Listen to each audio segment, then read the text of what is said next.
نشاهد هذا في الدوريات الأوروبية.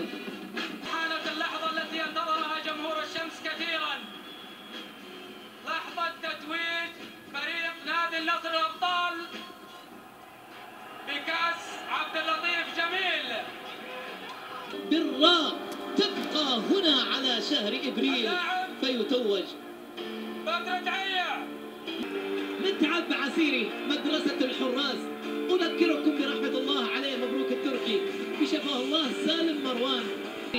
حارس مباراة اليوم الحارس الشاب الذي وقف أمام أكثر من الاثنين الأكثر سعادة في هذه اللحظات، العماني الدوري اللاعب عوض خميس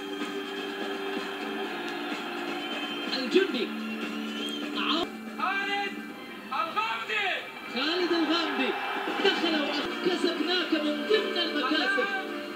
عمر هوساوي صمام الأمام صخرة الدفاع عمر هوساوي الرادار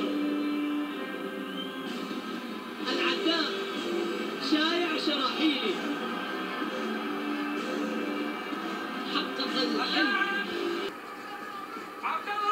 عبد الله هذا الموسم قهرت كل التحديات والصعوبات. نور كنا نور موجود حتى وعلى جميع ايضا